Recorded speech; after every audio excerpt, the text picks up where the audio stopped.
Hey everyone, welcome back. My name's Dr. Amna Husain, board certified pediatrician, board certified lactation consultant, and mom. So today I want to talk to you guys about pumping. How to know if you're pumping enough, ways to set yourself up for success when you are pumping, and take you through some of the most commonly asked questions when it comes to pumping. Now, for those of you who may not know, I actually exclusively pumped for a good bit of my nursing journey with my first daughter. Now, I learned a lot along the way. I was not a lactation consultant at the time, and there was a huge steep learning curve. So I want to help you guys skip over that learning curve, or at least get a head start on it by watching this video.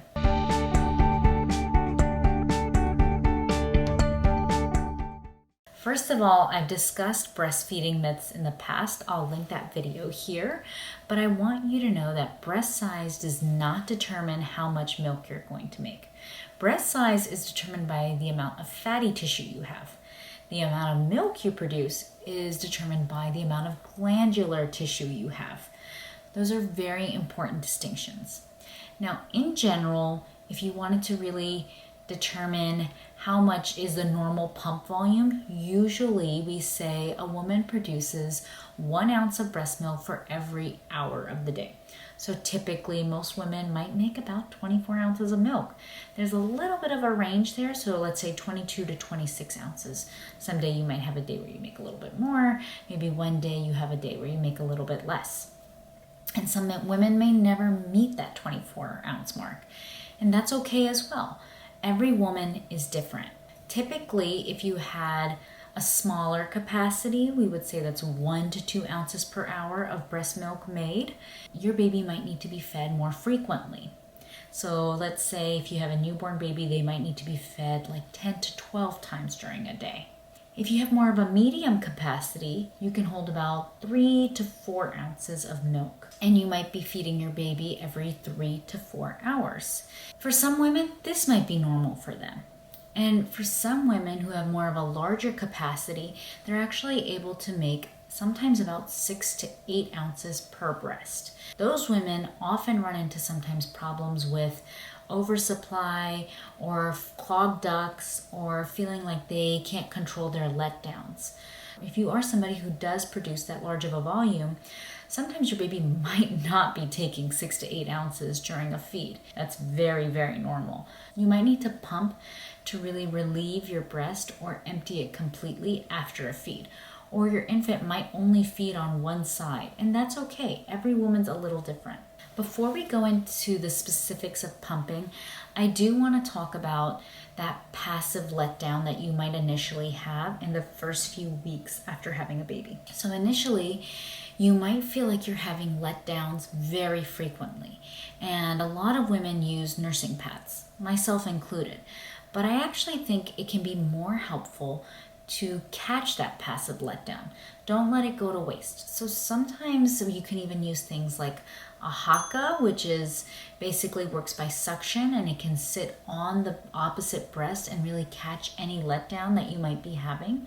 Or there's even options that you can put directly into your bra. For example, LV, which allows for hands-free pumping, also has something called the LV curve that you can actually just stick into your bra and it catches any passive letdown.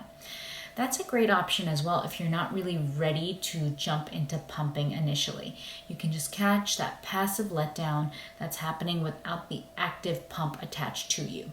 Now, when we are talking about breast pumps, I want to go through some of the basics with you.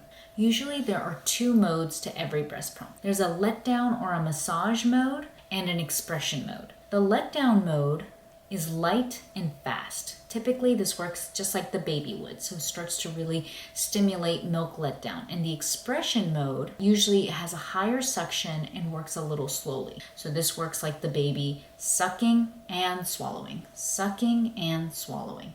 Once you've already had the letdown, the expression mode typically is what would start.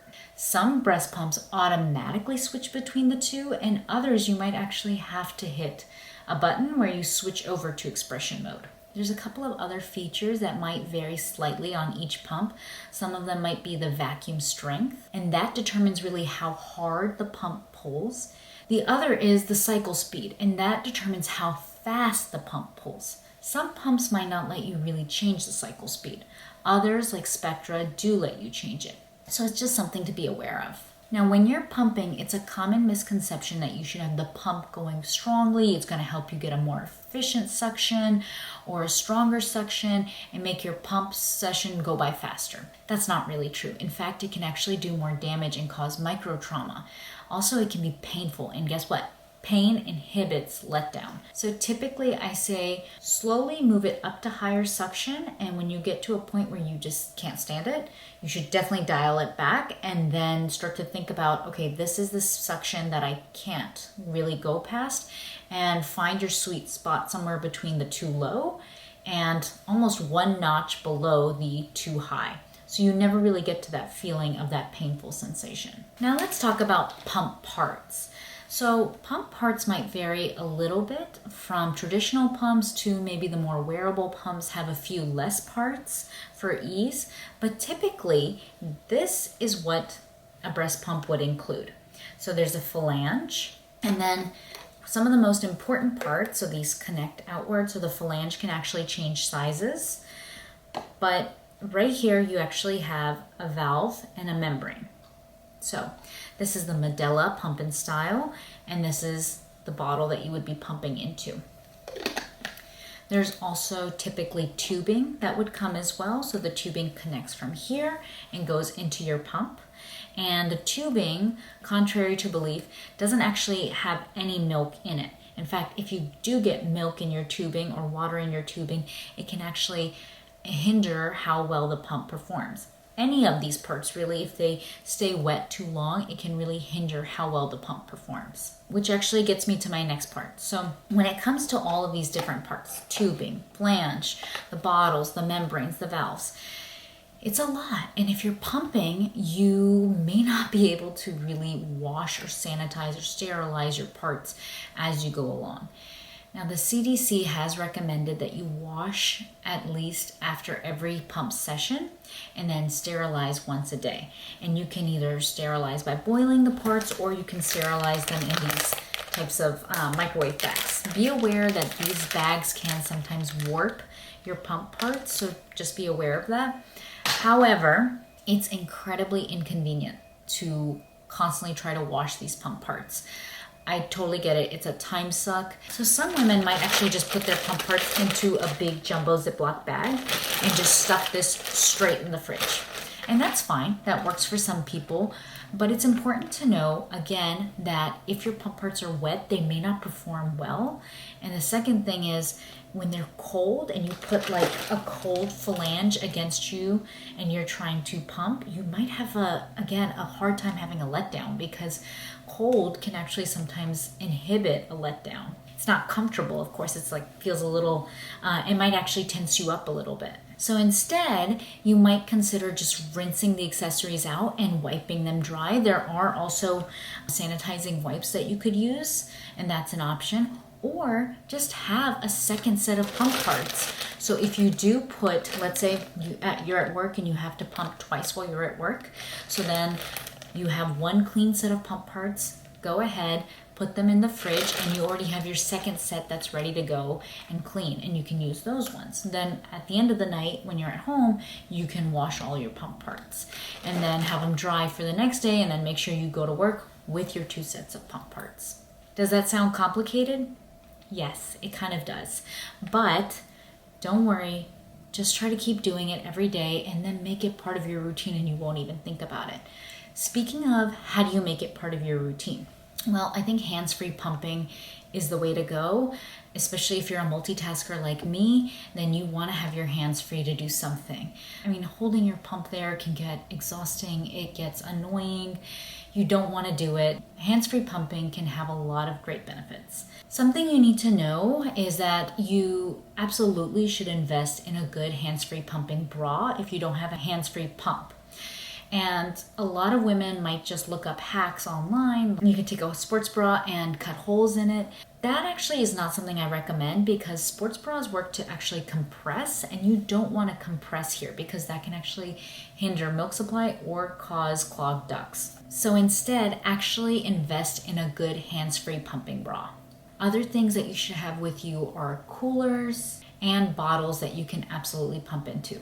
Some women prefer to pump into bags. For me, it's just one of those things that I would worry about a bag leaking. I feel like with a bottle, you can screw on the top and it's a little bit more durable versus a bag, I don't know. I would worry about it leaking, and breast milk is like liquid gold. So it's completely your preference. Speaking of what can help with the letdown, sometimes when you're at work, women might be struggling with getting a good letdown and moving on to the expression phase.